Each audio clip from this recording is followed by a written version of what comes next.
Here's Kareem, outlet to Worthy. Rambit. And now let's watch it. Cooper and the Celtics, and now the bench is empty. Bird. Foul. Kareem beside himself after Jess Percy blew the whistle. Bird fights. Kareem swings the elbow, and now it's yelling at Larry Bird. Dennis Johnson with Cooper all over him. He can't do a thing. Bird turnaround hits with 16 seconds on the clock, and a chance to cut it to 7.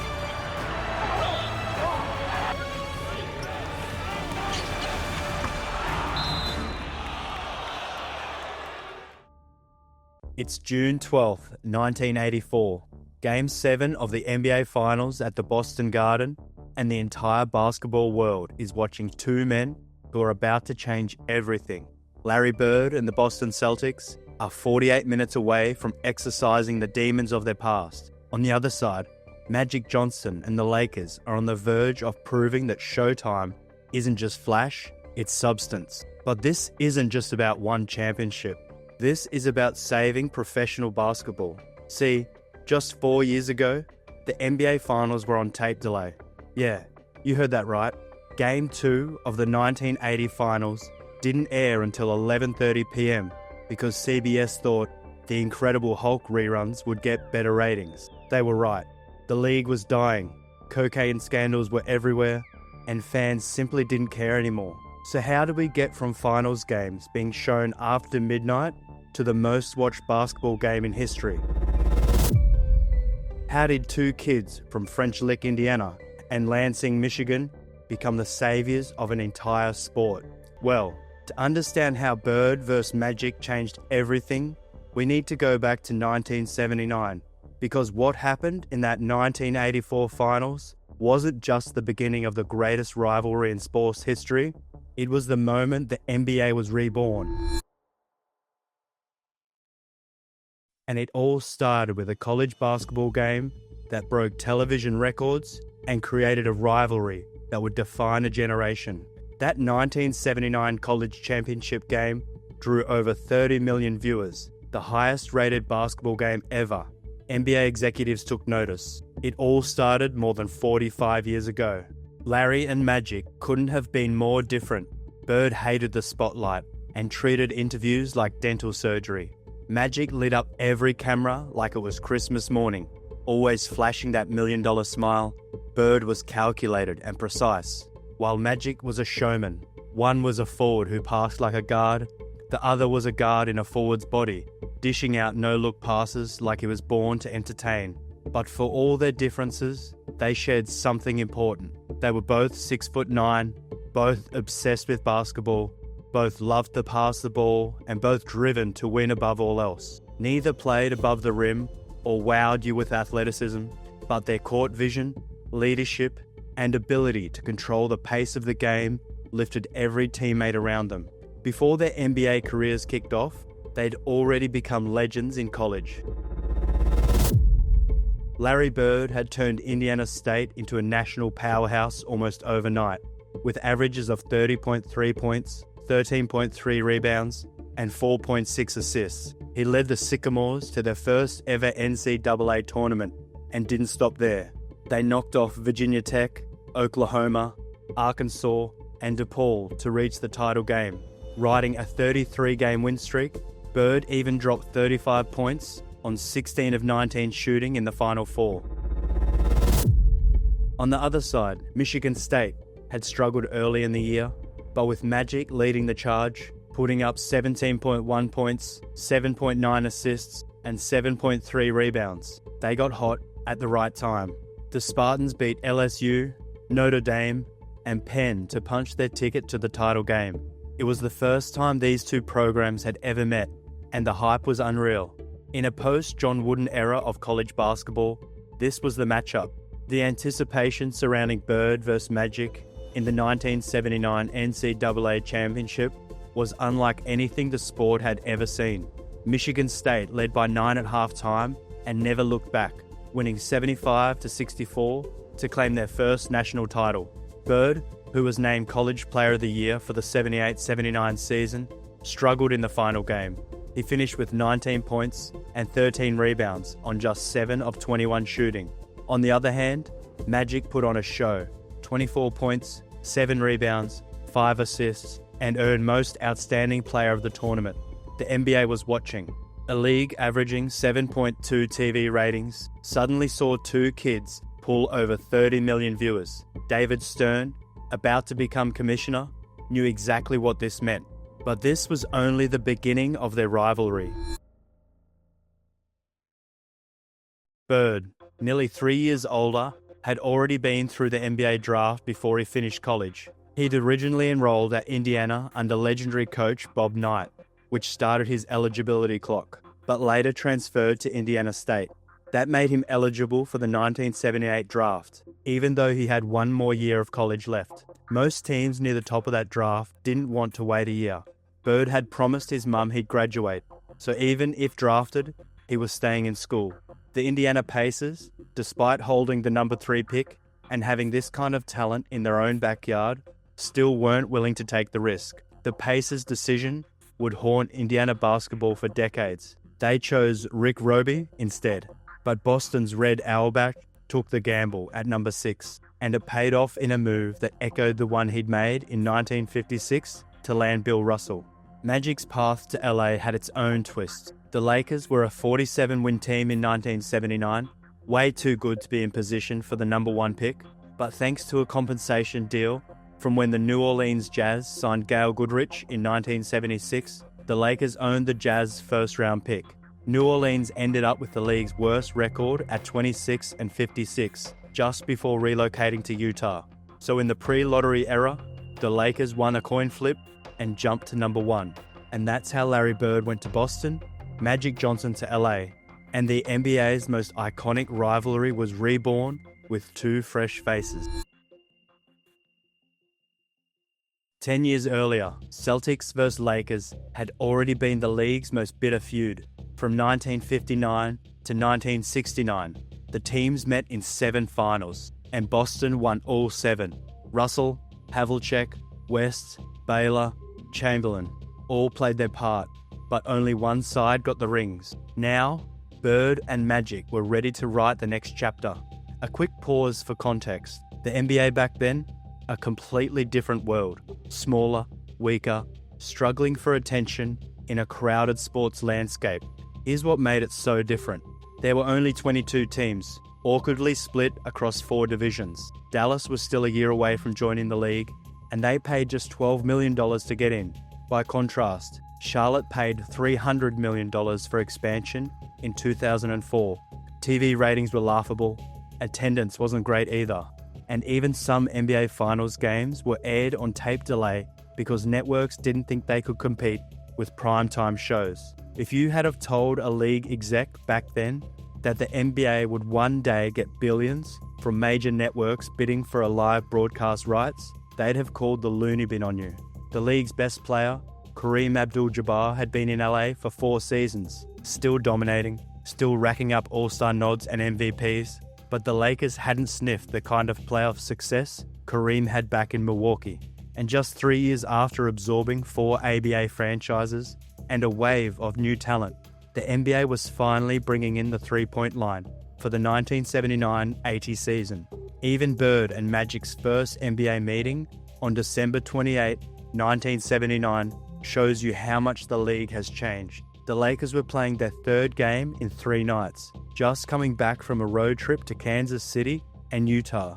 The Celtics weren't much better off. They were in the middle of a brutal back-to-back-to-back on a 5-game West Coast swing, squeezing the Lakers in between stops in San Diego and Golden State. By then, Boston had played 37 games, the Lakers had played 40, and yet the hype was real. NBA Commissioner Larry O'Brien called it a playoff atmosphere, and it turned into the Lakers' first sellout in over a season. Magic vs Bird held that much appeal. The Lakers fans got what they came for. A 123-105 blowout win for LA. Magic put up 23 points, 8 rebounds and 6 assists. Bird managed 16-4-3 with 4 steals, but it wasn't a close game. "Tomorrow we'll forget about this game," Bird told reporters afterwards, maybe trying to convince himself we'll be far away from here. In a few days, we'll be home, and we won't even know what night we played the Lakers. Still, there was a moment that hinted at the fire underneath this matchup. Magic drove the lane and got knocked to the floor by Bird. They exchanged words and glares before teammates pulled them apart. The rivalry was brewing on the NBA level. Magic's Lakers caught fire after the break, going 22-5 to finish 13 games ahead of the pre-Magic version of the team. Then they tore through the playoffs, beating Phoenix and defending champion Seattle in 5 games each, before clashing with Philadelphia in the finals. Boston wasn't far behind. The Celtics went 61-21, a 32-game improvement from the year before, second best in franchise history post-Russell. They swept Houston in round 1 before getting bounced by Dr. J, Mo Cheeks, and the 76ers in the East Finals. Bird averaged 21.3 points, 10.4 rebounds, and 4.5 assists as a rookie, plus 1.7 steals and 40.6% from deep, and ran away with Rookie of the Year. Johnson came in second. He had averaged 18 points, 7.7 rebounds, and 7.3 assists, but it wasn't enough. What was surprising was the final vote count. Bird got 63 votes, Magic just 3. As Magic would later recall, he found out about that lopsided Rookie of the Year vote right before Game 6 of the finals. Most NBA fans remember that stretch for something else. Kareem, battling a severe ankle injury, wasn't going to travel with the team to Philly for Game 6. The Lakers were up 3-2 in the series. That's when Magic stepped up. He volunteered to play center and then proceeded to play all 5 positions in the finals clincher. He logged 47 minutes, scored 42 points, grabbed 15 boards, dished 7 assists. He sealed the Lakers' first title since 1972 and was named Finals MVP all before his 21st birthday. Turns out, Magic wasn't just fueled by the moment, he wanted revenge. Even though I won the championship, I still wanted to win Rookie of the Year too, he said. And Bird, he wasn't letting it go either. When Magic won that championship, Bird said, I was pissed. I wanted one. He got one a year later, his first of 3, when Boston beat Houston in 6 games. But Magic one-upped him again in 1982, snagging ring number 2 and another Finals MVP.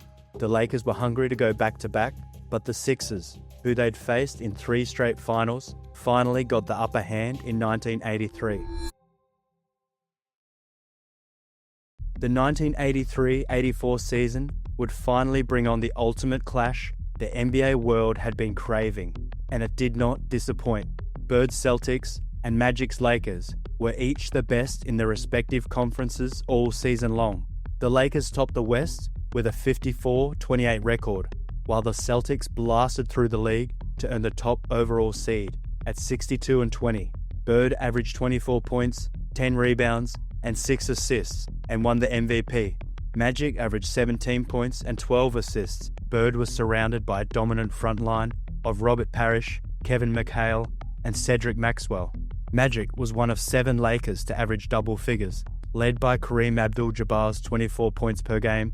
These 2 squads were on a collision course. Boston didn't look sharp in the conference playoffs, playing through a few shaky games to get past Washington, then needing a Game 7 to eliminate the New York Knicks in the second round. Bird went off for 39, 12, and 10 in a 121-104 win to finally send New York home. And the Celtics then found their rhythm and rolled through the Milwaukee Bucks in the conference finals. Los Angeles cruised through the Kansas City Kings and Dallas Mavericks. They hit their only snag when up 3-1 in the conference finals against the Phoenix Suns, losing Game 5 at home. But a 16, 13, and 11 triple-double from Magic in Game 6 closed the door. What happened next became one of the most epic finals series in NBA history. Game 1 of the 1984 finals didn't go as planned for the Celtics. In the first championship meeting between Magic and Bird since the 1979 NCAA title game, the Lakers stole home court with a 115-109 win. Kareem led the way for LA with 32 points. Game 2 took the drama to another level. With under 20 seconds left and a 2-point lead, the Lakers had the ball and a chance to go up 2-0. But despite James Worthy's 29-point effort, his mistake was what drowned LA. Worthy's late-game pass was picked off by Celtics guard Gerald Henderson, who went the other way for a game-tying layup. Magic had a chance to win it with 11 seconds left, but with the score tied 113 all, he oddly dribbled the clock out without taking a shot. In overtime, Boston found a way. Down one late, Scott Wedman hit a clutch baseline jumper with 14 seconds left. On the next possession, Robert Parrish came up with a crucial steal, and Bird sank a pair of free throws to seal a 124-121 Celtics win. In Game 3, the furious Lakers responded with a dominant 137-104 victory. Magic dished out an NBA Finals record 21 assists. Even Bird's 30 points couldn't save the Celtics. After the worst playoff loss in franchise history, Bird was furious and didn't hold back on his own team, saying they played like sissies. Ouch. But Larry Legend didn't stop there. He added that if the Celtics wanted to win, they'd need 12 heart transplants, meaning the heart they had as a team clearly wasn't enough. Blasted by their leader, the Celtics came out swinging in Game 4, both figuratively and literally. Remember Kevin McHale's infamous clothesline on Kurt Rambis? Lakers coach Pat Riley said McHale's foul changed the mood of the whole series, from basketball to war. That incident helped fuel the Celtics' comeback. LA's 10-point halftime lead vanished. The Lakers were up 5 with under a minute left, but several errors, including a Magic turnover, opened the door. Boston tied the game, sent it to overtime, and Magic's rough night continued. 2 missed free throws and a clutch jumper over him by Bird led the Boston media to cruelly dub him Tragic Johnson. In Game 5, the Celtics took a 3-2 series lead with a 121-103 win. Bird dropped 34 points and grabbed 17 rebounds. This became known as the Heat game, played in 97-degree heat at the Boston Garden with no air conditioning. It got so intense that one referee couldn't continue after halftime, and the Lakers had to scramble for an oxygen mask just to keep Kareem in the game late. Game 6 saw the Lakers respond with a 119-108 win. They answered the Celtics' physicality when James Worthy shoved Cedric Maxwell into the basket support. After the game, a Laker fan threw a beer at ML Carr, prompting him to call the series all-out war. Fittingly, this incredible back-and-forth series came down to one final game. The Celtics led by 13 entering the fourth quarter, but the Lakers stormed back. A 3-point play by Kareem and a James Worthy bucket cut it to 105-102 with a minute 15 left. But with clutch defense, another Magic turnover, and cold-blooded free throws from Bird, Boston held on to win 111-102, setting off a wild celebration in the Boston Garden. Larry took home Finals MVP honors after averaging 27.4 points, 14 rebounds, and 3.6 assists in the first of what would be 3 iconic Finals clashes between these teams. Bird came out victorious. Calling this rivalry league-defining isn't an exaggeration. Just think about this for a moment. Between 1980 and 1988, one of these two teams won 8 of the 9 championships. From 1984 to 1990, either Bird or Magic won 6 of the NBA's 7 MVP awards. Their actual matchups were must-see TV, but even the possibility of them meeting was enough to elevate the league and fan interest around it. Each of these legends led a marquee franchise with totally different styles, and their sustained excellence carried the NBA to new heights. Neither man claims credit for saving the NBA, but they do accept that they made it cool to pass, to lead, to set up teammates, rather than chase your own points. Their rivalry wasn't drama-driven, it was basketball-driven, laser-focused, pure competition, as it's supposed to be. With the NBA searching for its identity, Bird and Magic gave it everything: marketable stars, viewer-friendly games, and a rivalry that felt more like a movie than real life. They helped transform the NBA into entertainment. The media couldn't get enough of them, and they embraced the spotlight. They were loyal to their cities and their teams. Neither even talked about asking out, which led fans to grow up with teams they could count on year after year. The 1984 Finals didn't just decide a championship, it cemented Bird and Magic as the pillars of the NBA, turned a fading league into a powerhouse, and set up a decade-long rivalry that fans still talk about today. But here's the question. Do you think the NBA could have reached the same heights without Larry Bird and Magic Johnson? Let us know in the comments. We want to hear from you. And if you want to see more breakdowns of moments that made basketball history, hit like, subscribe, and don't miss our next drop.